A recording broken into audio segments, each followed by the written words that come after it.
자, 반갑습니다. 배동찬 교수의 맛있는 돈 이야기의 배동찬입니다. 여러분 반갑습니다. 밖에 날씨가 많이 추워졌네요. 그죠? 12월 달, 겨울이네요. 그래서 밖에 날씨도 많이 좀 추워졌고요. 또 날씨가 앞으로 더 추워지겠죠. 그렇죠. 왜냐하면 이제 뭐 12월 초니까 이제 다음 주나 다다음 주, 아마 다음 주가 대설인가요? 아마 좀 그런 것 같고요. 그럼 앞으로도 요 추위는 더 다가올 것이다 라고 볼 수가 있겠죠. 그런데 어떻게 보면 날씨만 추운 게 아니라 부동산 시장도 그동안은 좀 햇빛이 쨍쨍했다가 요즘 들어서는 이제 겨울처럼 다소 좀 추워진다는 느낌입니다.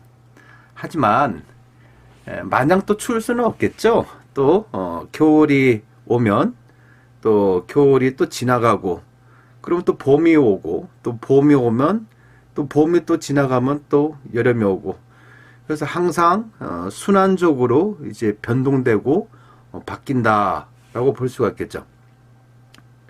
이런 이야기가 있죠. 우산 장수 아들과 집신 장수 아들을 둔 어머니 이야기.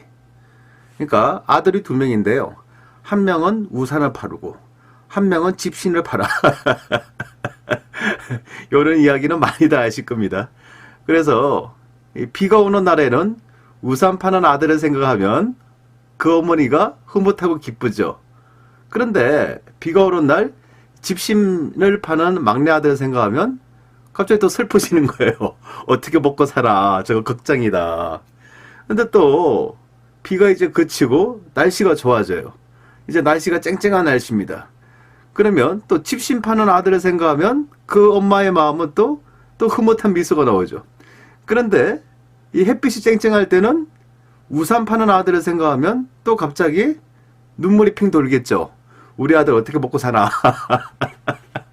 그렇죠. 그러면 요번 이야기는 여러분에게 무엇을 의미를 부여하기 위해서 요런 이야기를 하는 걸까요? 뭐 단순하게 생각하면 이게 사람이 살다 보면 아주 좋은 날도 있고 또 안 좋은 날도 있고, 그러니까 흥하고 망하고 흥하고 망하고가 있다. 그는 이제 교훈적인 차원이라고 볼 수가 있겠죠. 그런데요, 저는 이렇게 봅니다. 좋은 날도 있고 안 좋은 날도 있는 거, 그건 뭐 당연한 이야기죠. 하지만 이왕이면 좋은 날이 있다면 요 좋은 날은 길게 해야 되겠죠. 또한 안 좋은 날이 있다면 요 안 좋은 날을 짧게 가져야 된다. 그렇다면 요것 또한 우리가 뭘 필요하냐라고 하면 이제 생각의 전환이 필요하다는 거죠. 근데 요 생각의 전환은 아주 간단합니다. 그냥 요번 이야기를 제가 응용을 해가지고 한번 해볼게요. 만약에 우산 장수라면 내가 비 오는 날에는 당연히 우산을 팔아야 되겠죠. 그런데 비가 오는 날에는 우산을 팔 수 있는데 만약에 햇빛이 쨍쨍한 날이다. 요때는 우산을 팔지 못합니다. 요럴 경우에는요, 뭘 파냐? 양산을 파는 겁니다. 맞아. 비 오는 날에는 우산을 팔고, 만약에 햇빛이 너무 뜨겁고 또 쨍쨍한 날이야. 그때는 양산을 팔면 되죠. 집신장수도 마찬가지입니다. 햇빛이 좋고 쨍쨍할 때는 집신을 파는 되는 거죠. 그런데 비가 오는 날에는 어떻게 해야 되냐? 그냥 집에서 쉬면 안 되겠죠. 비가 오는 날에는 장화를 팔면 되는 거죠. 장화. 교수님, 그 당시에 무슨 장화가 있습니까? 이렇게 또 반문하시는 분이 계실 텐데요. 그러면 집신장수 입장에서, 옛날로 따지면 집신장수 입장에서 뭐 형이 파는 것처럼 우산, 요것도 팔 수가 있잖아요. 그러니까 하나의 사실을 놓고 무조건 안 돼. 또 그런 발상이 어디 있습니까? 라고 말씀하시기 이전에 생각의 전환이구나. 우산 장수는 비가 올 때는 우산을 팔고 날씨가 좋을 때는 양산을 팔면 되고, 집신 장수는 날씨가 좋을 때는 집신을 팔고 비가 오는 날에는 장화를 팔면 된다 라는 생각을 가질 때 여러분한테는, 또 우리들에게는 긍정의 에너지가 생성됨으로써 좋은 일이 다가오면 더 길게 늘겨주고 안 좋은 일이 다가올 때는 더 짧게 해결할 수 있다. 이렇게 표현할 수 있겠습니다. 아무튼 생각의 전환입니다. 또 발상의 전환이고요. 부동산 시장 또한 마찬가지입니다. 지금 금융기관 즉 은행에서 대출금리를 갑자기 많이 올렸죠. 그래서 대출금리가 올렸다는 얘기는 예를 들어서 대출을 받지 아니한 사람 입장에서는 뭐 그닥 뭐 좋은 소식은 아니지만 그렇다고 나한테 좀 불리한 소식은 아니니까 어떻게 보면 부동산 대출 받아서 한 사람 좀 어떻게 표현해야 될까요? 혼 좀 나봐라? 이런 의미로 또 이렇게 생각하시는 분이 있겠죠. 그런데 또 막상 이제 대출을 받아서 이제 겨우 내 집 마련을 한 분이 있다고 치면, 아니 어렵게 대출을 받아서 내 집 마련했는데 대출 금리가 올라가니까 좀 기분이 안 좋을 가능성이 더 많겠죠.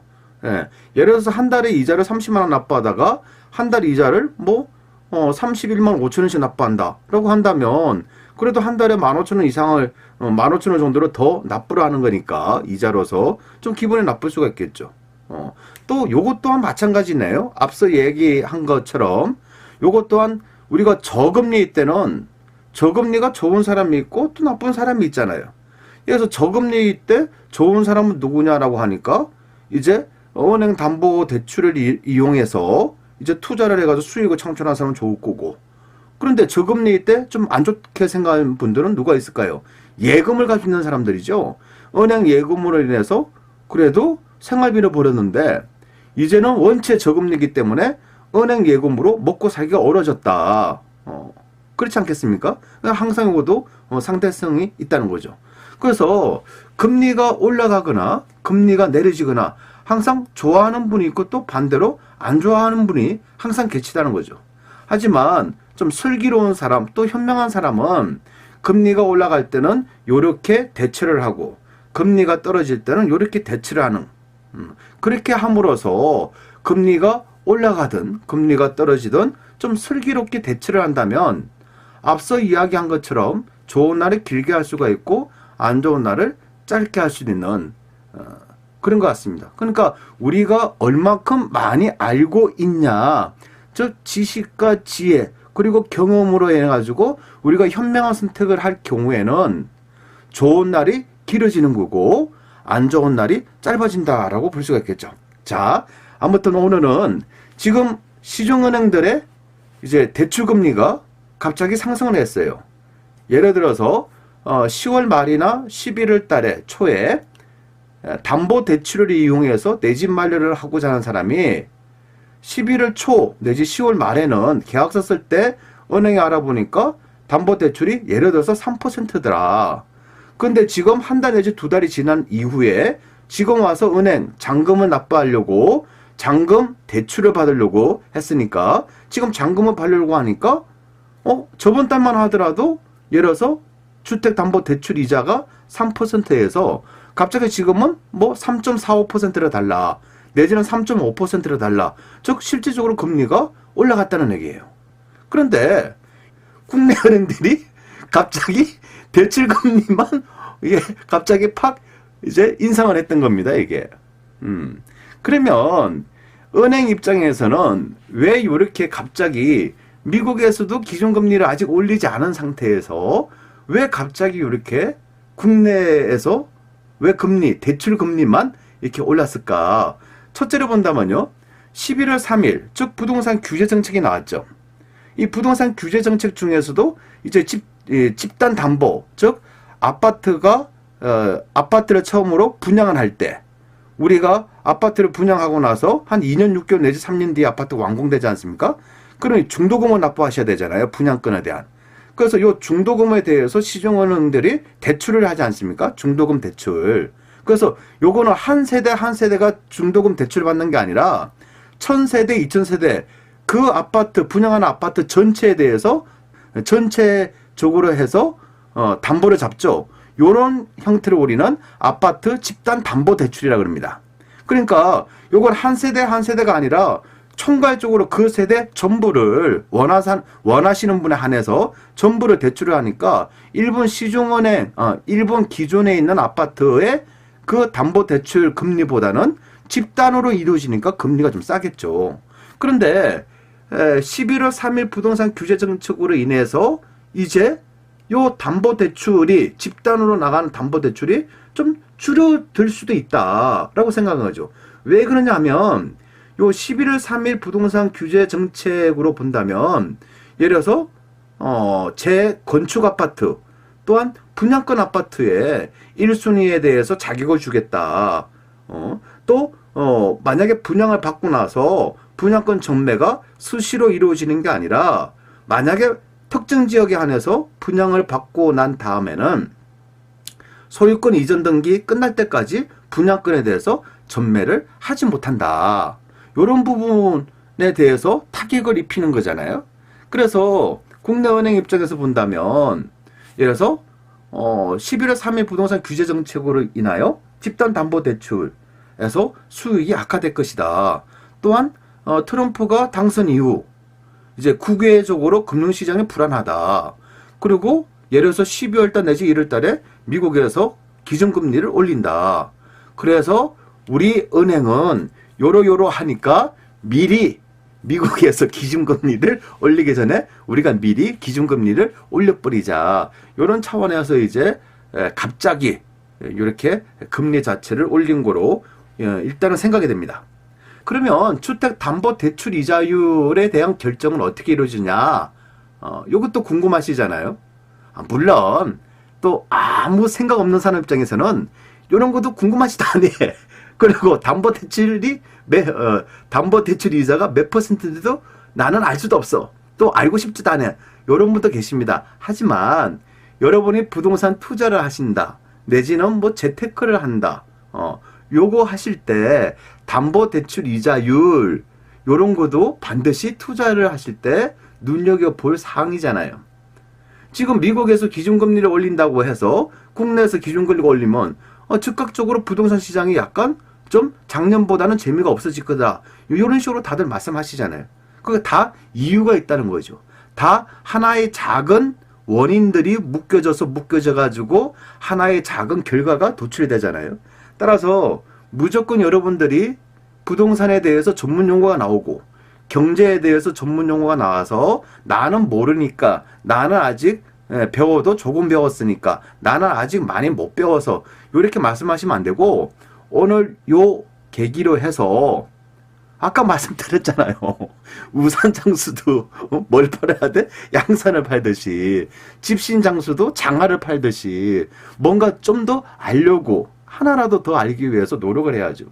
이 분명한 거는 하나라도 더 알기 위해서 노력하는 사람한테 지식과 지혜가 하나라도 더 간다는 거죠.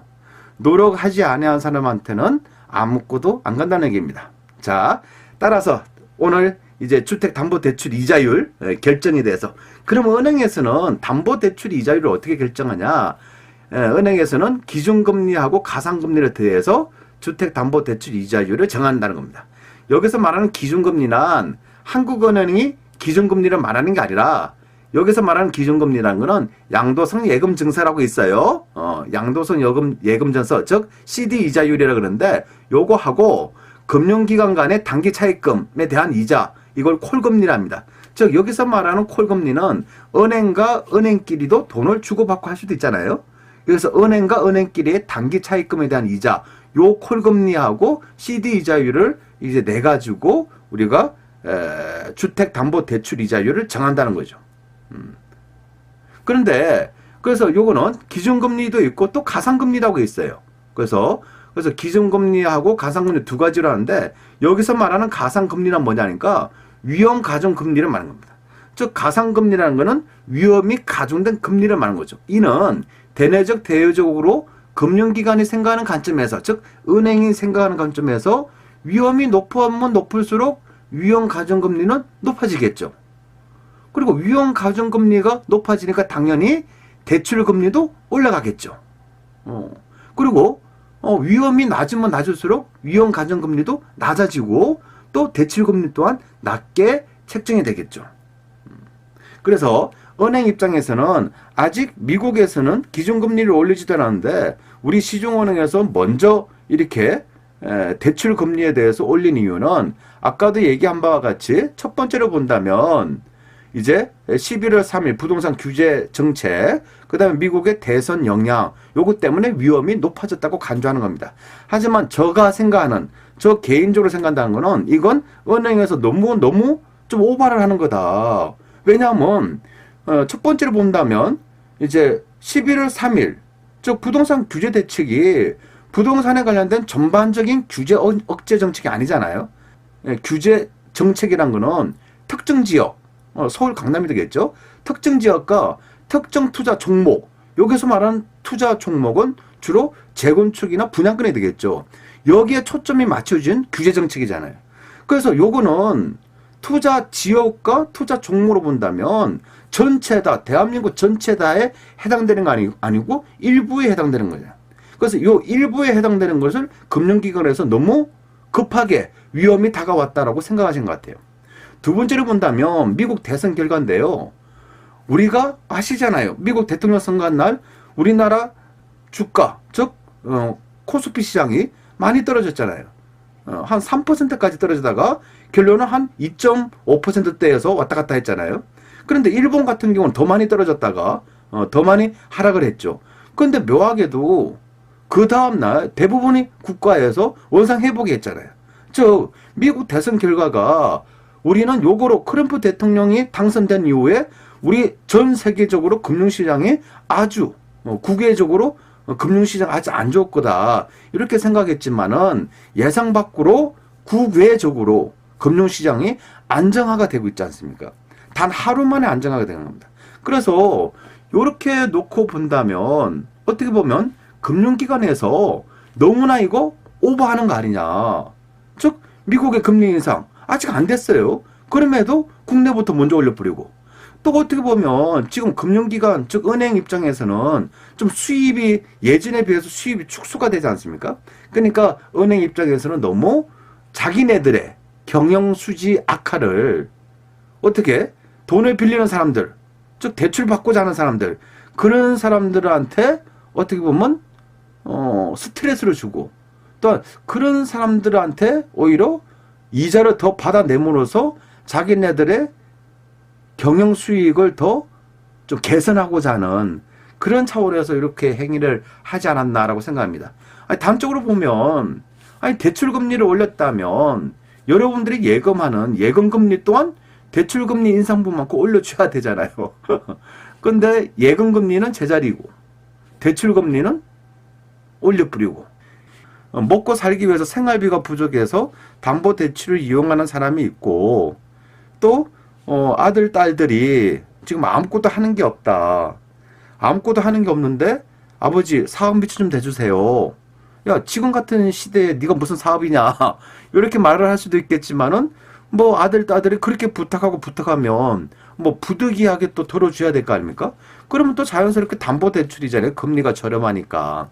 그런 분도 계실 거고 또 이제 투자 오로지 투자 수익의 목적으로 또 투자의 개념으로 또 하시는 분도 계실 거고 아무튼 이렇게 해가지고 이 대출을 우리가 신청을 하게 되고 또 결론적으로 이렇게 하게 됨으로써 이자를 우리 그러니까 돈을 빌리는 사람들한테 부과시킨다는 거는 좀 은행 측에서 좀 너무 좀 급박하게 좀 진행되지 않았나라고 또 이렇게 생각을 하고 있습니다. 이거는 은행 측에서 아무튼 대출금리를 올렸으니까 그러면 우리가 대출금리를 올린 상태에서 그러면 우리는 대출 받을 때 종류가 있잖아요.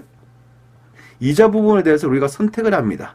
그러니까 고정이자율로 우리가 선택할 것이냐 아니면 변동이자율로 선택을 할 것인가 즉 두 가지 중에 하나를 선택해야 되는데요. 여기서 말하는 고정이자율이라는 것은 대출을 받은 이후 대출 기간 동안 이자를 고정적으로 특정 금액을 계속 납부하는 거죠. 그러니까 이자가 고정됐다는 거잖아요. 그리고 또 하나 변동이자율은 대출을 받은 이후에 대출 이자가 그때 그달 이제 변동되는 걸 이제 변동이자라는 거죠. 그런데 좀 웃긴 거는 우리가 보기에 고정이자율이 변동이자율보다 이자를 조금 더 많이 납부를 합니다. 예를 들어서 고정이자율이 3.5%라고 한다면 변동이자율은 3.1%가 된다. 즉 쉽게 말해서 변동이자율이 고정이자율보다 더 이자가 저렴하다라고 볼 수가 있겠죠. 요건 왜 그러냐라고 하면 또 설명을 해드리면 변동이자율은요. 여기서 인플레이션, 아니 인플레이션가 물가가 막 올라가. 그럼 물가가 올라가니까 은행에서는 물가를 좀 잡아야 되잖아요. 물가를 잡기 위해서는 금리를 올려야 되겠죠. 그래서 변동이자율에서는 이자가 수시로 변동되고 인플레이션에 대한 위험이 있을 경우에는 그거를 인플레이션 위험을 그 위험에 대한 이자를 그 즉시 반영을 하잖아요. 그러니까 이자가 매달 금액이 약간씩 변동이 되는 거죠. 근데 고정이자율은 만약에 고정이자율 3.5%를 했는데 시중에 물가가 막 오르고 인플레이션이 발생했어. 그럼 금리가 4% 5%야.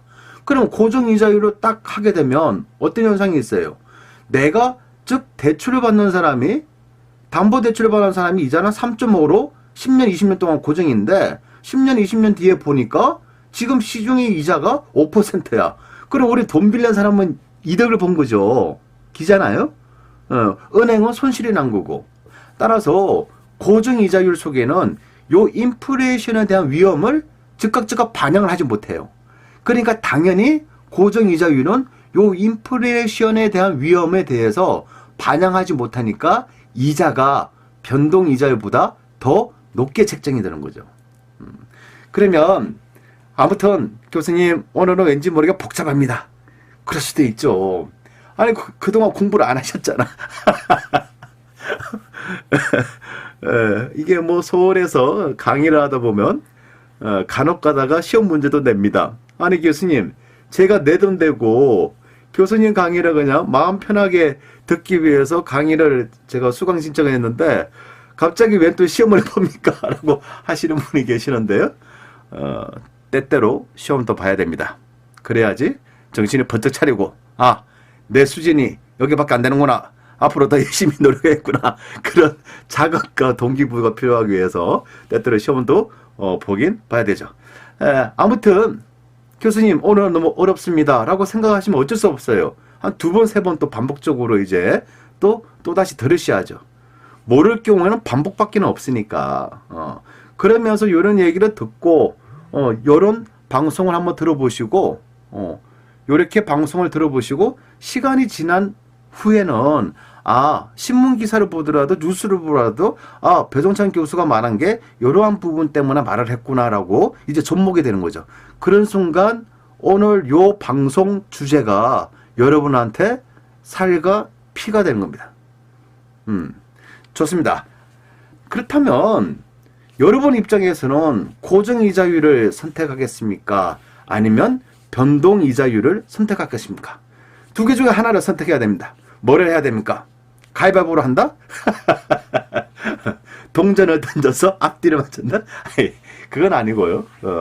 그런데 그래서 우리가 대출을 받을 때 고정이자율을 선택하냐 아니면 변동이자율을 선택하냐 이 부분에 대해서는 우리가 선택을 해야 되는데 그것도 또 애매해요. 이 뭐가 애매하냐 하면 이게 딱 부러지게 답이 없어. 그리고 또 딱 부러지게 답을 내기가 또 굉장히 어렵습니다. 왜? 그때그때 다르니까. 우리가 내일 일을 알 수가 없잖아요. 아니 저는 신이 아니고 여러분도 신이 아니잖아요. 우리가 만약에 내일 무엇인가를 내일 발생될 일에 대해서 안다면 지금 이렇게 강의를 들을 필요가 없죠. 이렇게 팟캐스트 이렇게 유튜브 방송을 들을 필요가 없죠. 그냥 내일을 알 수 있다면 아주 간단해. 로또 복구만 사면 돼. 스포츠 토토만 하면 돼. 주택복구만 사면 돼. 뭐가 어려워. 내일을 알면. 그래서 근데 중요한 거는 우리는 내일을 알지 못해요. 우리는 오늘 현재 또 그렇잖아요. 우리는 내일도 모르지만은 어제 거도 몰라. 어제 일도 기억이 안 나. 그리고 더 심하게 말하면 지금 10분 전 얘기도 기억이 안 나. 아니 여러분을 무시하는 게 아니라 저 또한 그렇습니다.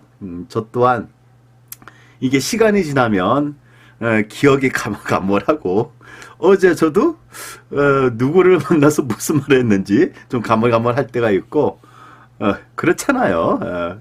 어떻게 보면 나이가 이제 한 살, 두 살 더 먹어간다는 거고 당연히 잊어먹을 수가 있어요.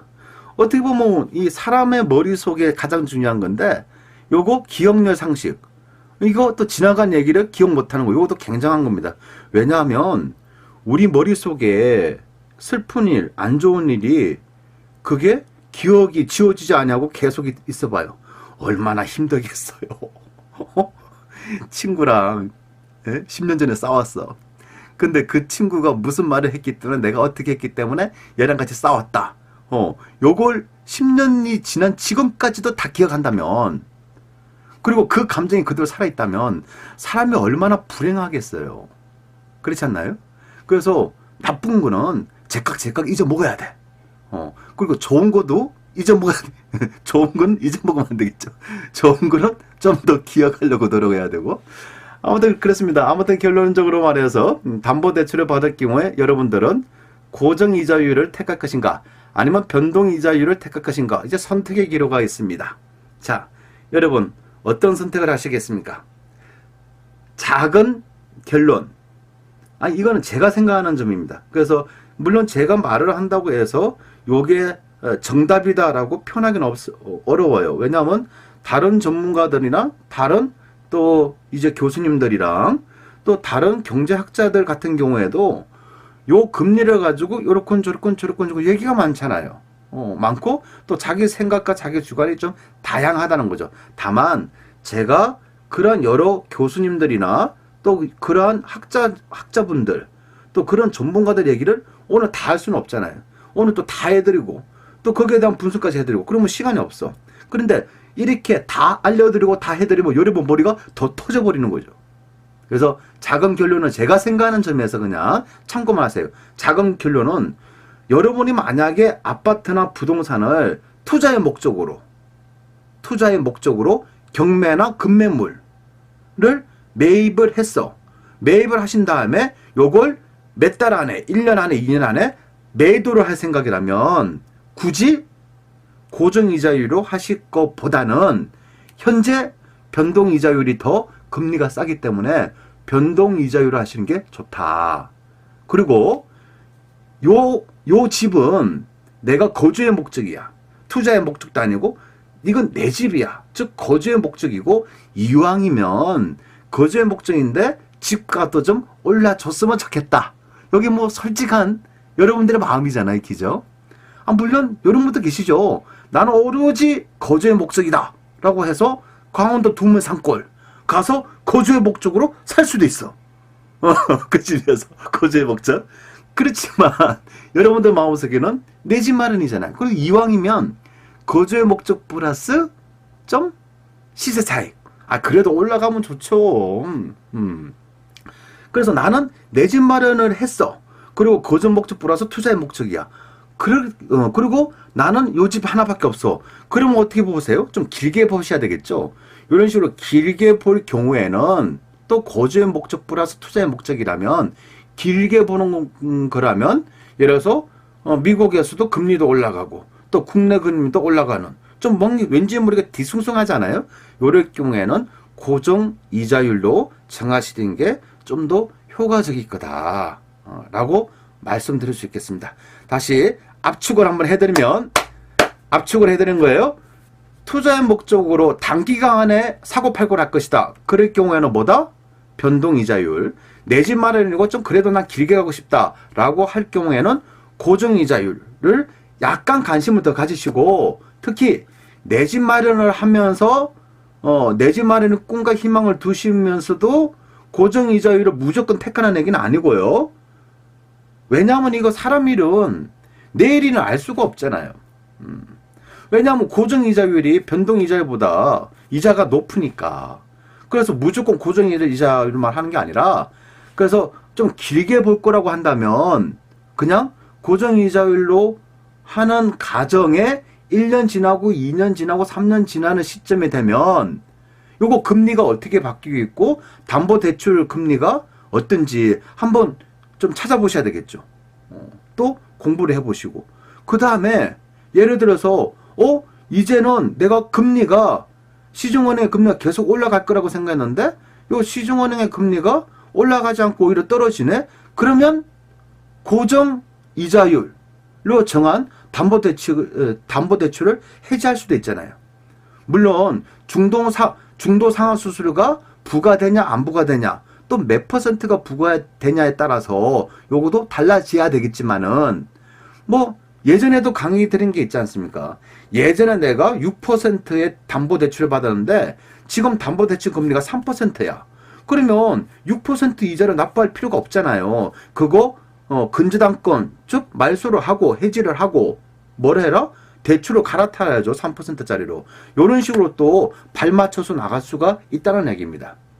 요 금리 또한 그 시대적 사회적 분위기, 또 사회적 환경, 요 사회적 환경 속에 국내적 환경과 국외적 환경, 여러 가지로 가산돼서 여러 가지로 생각해서 요 금리가 나오는 겁니다. 요 금리 속에 또 대출 금리가 있잖아요. 요 대출 금리가 나오는 겁니다. 그래서 여러분들이 판단하실 때 지금 금리가 오르가고 있다. 대출 금리가 올라가고 있다. 그래서 무조건적으로 앞으로도 내년에도 또 한 달에 한 번씩 대출 금리가 오를 거야. 이렇게는 생각하지 마시고요. 전반적으로 크게 본다면 금리가 많이 오른다 하더라도 1년에 1% 올리기가 또 굉장히 어려울 겁니다. 왜냐하면 이 대한민국 빚이, 대한민국의 가계 대출이 무려 1300조나 됩니다. 그러면 1% 금리를 올리면 13조라는 돈을 갚아야 돼요. 이게, 그러면 여러분 생각해 보세요. 내가 생계의 목적으로 생활비가 부족해서 담보대출을 받는 사람, 또 자녀분들의 사업 미천을 위해서 담보대출을 받는 사람, 내가 전세금을 그냥 2년에 한 번씩 올려줘야 되고, 또 전세자금 대출을 받아서 내가 전세금 올려줬는데 내가 그 꼴은 이제 안 당해야겠다 싶어서 이제 대출 받은 사람들, 이 대출 받아 집을 산 사람들, 그런 사람들한테 1%의 대출 금리 인상은 어떻게 보면 굉장한 타격이잖아요. 굉장한 타격이면 우리 국민들이 타격을 받으면 국가적인 타격도 예상할 수가 있잖아요. 따라서 금융기관, 즉 금리에 대한 정책을 피시는 분들 입장에서는 우리 국민들한테, 또한 대출을 받은 사람들, 분명히 어렵고 힘들기 때문에 대출을 받았다는 걸 알고 있습니다. 그 사람들한테 1년에 1%는 막중한 스트레스, 막중한 이자 부담, 요거 시키기는 굉장히 어렵지 않을까라고 생각하고 있습니다. 따라서 우리가 금리가 올라간다라고 해가지고 지금 예를 들어서 대출 금리가 3%가 예를 들어서 내년에 뭐 5% 되고 내후년에 7% 되고 내후년에 9% 되는 그런 급격한 상승은 지금 시대에는 맞지 아니하다. 올라가더라도 1년으로 따지면 예를 들어서 하는 말입니다. 한 0.5 플러스 마이너스 요 정도 선에서 대출 금리가 형성되지 않을까라고 생각하겠습니다. 자, 앞서 좀 재미난 이야기를 해드렸죠. 비 올 때는 우산을, 또 날씨 좋을 때는 양산을, 또 집신장수 입장에서는 햇빛이 쨍쨍할 때는 집신을 팔고, 또 비 올 때는 장화를 파겠다. 이러한 긍정의 마음, 또 변화하고자 하는 마음으로 오늘도 힘차고 멋있게 살아가시기를 바랍니다. 이상까지 배종찬이었습니다. 감사합니다.